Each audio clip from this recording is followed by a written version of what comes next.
Kamusta, Scorpio? Welcome to Like a Tarot. Alamin natin kung ano ang energy mo ngayon gamit ang tarot cards, angel number at mystical cards. Unahin muna natin itong angel number mo, kung ano ang ipapakita na message.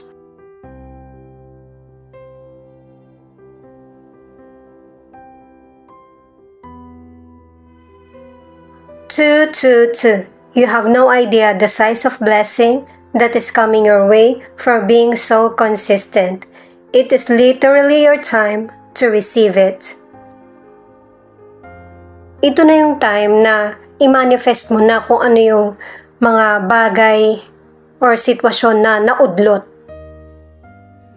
Kasi meron kang kalayaan na para magawa yung mga bagay na nararapat nang gawin sa situation mo. Maaari na malaki na kasi yung mga anak mo, time naman para sa sarili mo.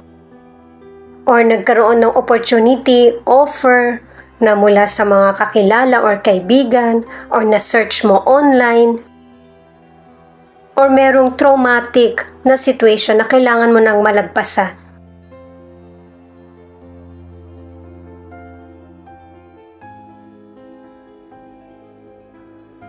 Ito yung mga cards na connected sa angel number mo na kailangan palayain mo na yung sarili mo sa negative person or negative na sitwasyon.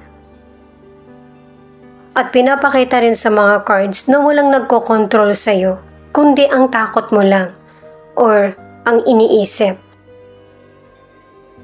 Time na ito na para mahalin mo naman yung sarili mo, yung bigyang pansin or pahalagahan. Kasi merong mga kailangan ng dumating sa buhay mo na blessing na nauudlot dahil sa ibang tao or dahil yun nga sa takot mo. Paalala para sa mga bagong viewers na ang reading na ito ay timeless reading. General reading, ano man ang edad mo or gender mo, kunin mo lang kung ano yung akma sa sitwasyon mo at saka ikaw na rin magpalit kung si person mo ba ito or ikaw. At ito ang start ng 1 week reading mo. Pero alam nyo guys, mahirap talagang i-apply yung changes lalo na kung hindi ka ready. Pero hanggang kailan na ganon? Kaya sinasabing kailangan ng self-love. Yung mahalin mo yung sarili mo. Kasi sapat na yung naibigay mong atensyon sa kapwa mo. King of Pentacles, Judgment, the Emperor.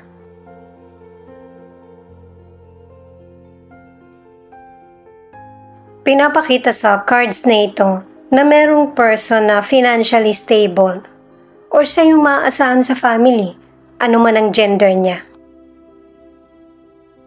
Pero hindi naman ibig sabihin, siya na lang talaga yung pwedeng maasahan kasi meron ka rin namang power na pwede mong i-enhance or ipakita sa mundo. Kaya lang, kinokontrol ka ng person na ito. Kumbaga, ibinibigay na lang niya sa iyo yung lahat ng kailangan mo basta andyan ka lang. Pero sa situation nyo, pwedeng nangyayari pa lang ito or mangyayari in the future na kakailanganin nyo ng financial na hindi lang yung person mo ang kailangan may ambag. Kailangan ikaw din. Kasi merong high and low ang buhay. Sa panahon nito, yung person mo yung may magandang estado. Pwedeng family member or person mo ito. Sa career o kaya sa negosyo, nakikita ang galing mo. Malaki ang nagiging tulong mo sa trabaho o kaya sa negosyo. Kung nagbebenta ka, marami kang na-share na idea na may malaking tulong sa nakikinig. May mga opportunity pang darating sa career o kaya sa negosyo na para kumita ka. Ang ilang single, kung gusto mo makipagrelasyon, hanapin mo or tanggapin mo sa buhay mo yung person Yung bang nahahawig or medyo kakaiba sa standards mo. Para wala kang nauulit-ulit na situation at makapili ka ng tamang person para sa iyo. Para sa ilan na nasa relationship, solid ang relasyon nyo ng person mo. May understanding at saka nakikita mo na responsable yung person mo.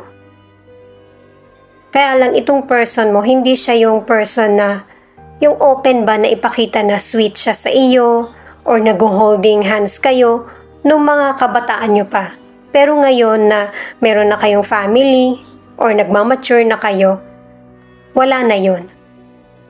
Sweet lang siya kapag kayong dalawa lang. Or ang paraan niya ng pagpapakita ng pagmamahal sa iyo or pagpapahalaga ay yung pagiging responsable. Ace of Pentacles, Queen of Pentacles, Ten of Pentacles. Maaari na ikaw or yung person mo, pwedeng family member or karelasyon mo ang magbibigay ng karangyaan sa iyo or yung hindi na ba masyadong mahihirapan sa buhay. Napakaganda ng present kasi nagsisimula pa lang hanggang sa future mo. Yung bahay mo mapapaayos mo na hindi na katulad ng dati, yung bang mas mapapalaki mo pa. Kasi sa money, mula umpisa hanggang dito, pinapakita na pangmatagalan yung pasok ng financial sa iyo. Kumbaga, mapapangalagaan mo. Marami ka na ring tiniis na paghihirap ng kabataan mo hanggang sa magkaroon ka na ng karelasyon. Kaya kung ano yung dumarating na opportunity sa iyo, hindi mo basta-basta pinapakawalan. Mas pinaparami mo pa nga. Kaya yung pasok ng financial sa iyo ay tuloy-tuloy. Natutugunan mo na rin yung pangangailangan ng pamilya mo or pamilya ng person mo. Pero binibigyan ka rin ng paalala na kahit gaano man karangya yung buhay mo, marami ka maging kita, ang pinaka-importante ay yung pamilya. Huwag masyadong pasilaw sa material, maging humble pa din. Kung ano yung mga nakagawian mong tamang tradisyon. Sa relationship, kailangan pangalagaan mo yung kaisipan at yung halaga ng kabutihan sa family mo or sa person. Hindi lang kasi material ang importante, yung samahan nyo ng family na ang kailangan, love ang nananatili. At saka, yung may control sa sarili na para sa ikakabuti ng kapwa at lalo ng sarili. Diba sinasabi nga nila money is evil, kaya wag mong hayaan na ito yung manaig sa pamilya mo lalo na kung meron kayong mga anak.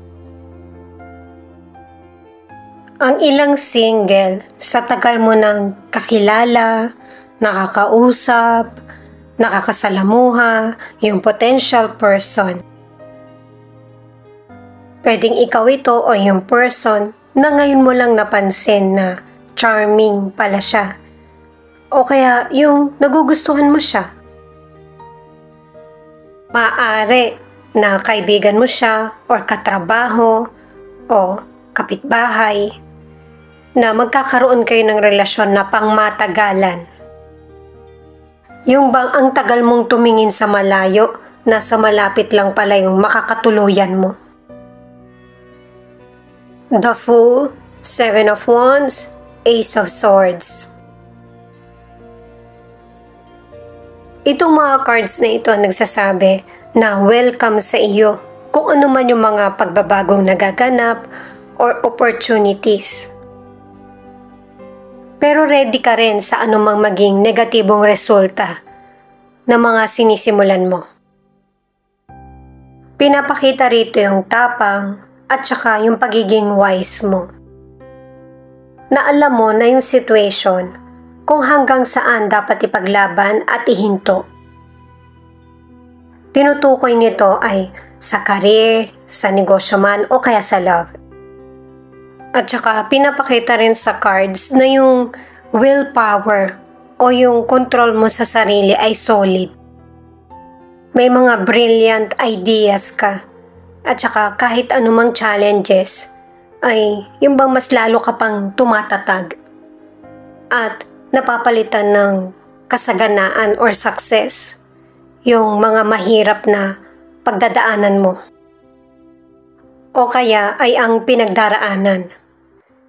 Pagdating naman sa kalusugan, kung may sakit ka man, ay gagaling ka. Pero syempre, kakailanganin mo ng tulong ng doktor, lalo na kung ang ilan, napapabayaan mo yung sarili mo dahil sa pagiging busy. May ilan kasi na light illness lang ito pero lumalala kasi nga napapabayaan. Kaya huwag abusuhin ng katawan. Kung kailangan magpahinga, magpa-check up ay gawin mo ito. Huwag ipagpaliban. Ang ilang single, yung potential person, meron pang pagkalito sa kanya kung magseseryoso ba siya o hindi. Kasi itong person na ito, merong trauma sa nakaraan. Kaya natatakot na siya na ibigay yung buong tiwala niya sa person na susunod na mamahalin. Ayaw niyang pareho kayong umasa or masaktan. Itong The Magician ay positive pa rin, lalo na sa career, sa negosyo, or kahit sa love. May mga biglaang changes or milagrong darating sa buhay mo na magiging kasagutan sa mga problema mo at ang hatid ay golden opportunities. Maaari na mag-travel ka o kaya mag-aral ka ng ibang lengguwahe. At saka pinapakita pa rin sa card na ito na ikaw yung may control ng situation at hindi ka nagmamalabis. Matutupad mo yung mga ambisyon mo. Umuulit lang tayo guys, diba? Kasi ito yung time na kailangan mo na makamit yung blessing na para sa iyo. Ang ilan sa relationship, yung bang nangako na sa'yo yung person mo na magpapakasal na kayo or magsasama na. Kaya lang nagbago yung person mo. Kumbaga, yung attention niya napunta sa iba, pwedeng third person o kaya hobbies o kaya sa trabaho niya. At ang advice ng mga cards ay mas i-focus ang atensyon sa person. Kasi kung yung person mo nagtitiis alang-alang sa relationship nyo or pinagsamahan, maaari itong mabago. Dahil sa hindi sa lahat ng oras nagtitimpi yung person mo. Sasabihin niya sa iyo kung ano yung problema sa relasyon nyo at kailangan mong makinig. Pakinggan mo ito sa araw na gustong ipahatid sa iyo. Para malaman mo kung ano yung solusyon sa problema na hindi mo pinapansin or akala mo okay lang. Ito yung feelings ng person mo na pwede rin ipakita kung ano yung feelings mo.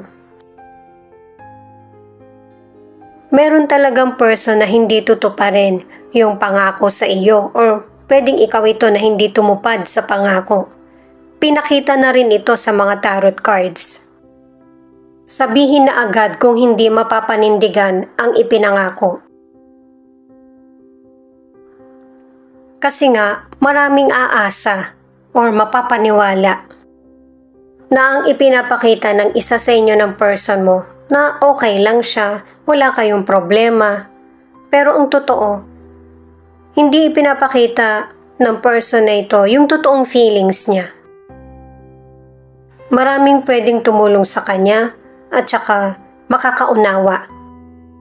Masakit man yung gagawin na desisyon, pero ang importante, napipili natin yung mas ikakasaya natin kaysa sa habang buhay na kalungkutan or pagpapanggap. Dahil sa unang card, pinakita na yung healing, dito naman ay nagkakaroon na ng, kumbaga, ending ng kalungkutan at yung pag-iisa, mas lalo mo pang nakikita yung clarity sa kung ano yung mga gusto mong gawin or simulan sa buhay mo na kahit mag-isa ka lang. Mas may enjoy mo pa nga kasi nga meron kang kalayaan. Kung noon nawalan ka ng koneksyon sa ibang kaibigan mo, ito na yung time na magkakaroon ka ng koneksyon.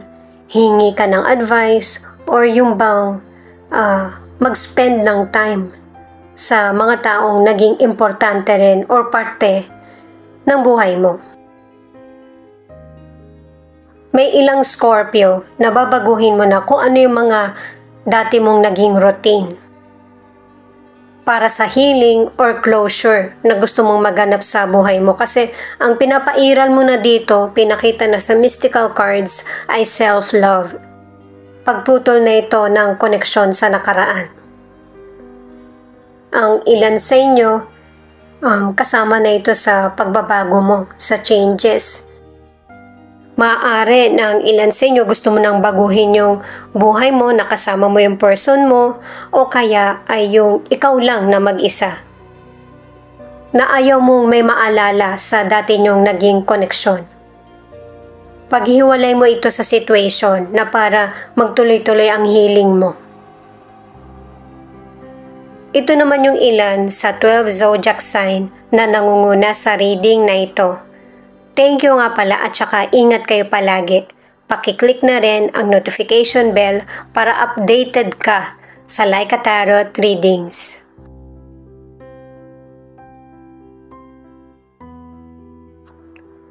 Pisces, Cancer, Capricorn, Sagittarius.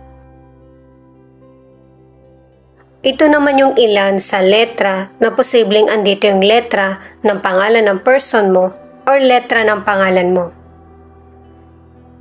A, T, L, I.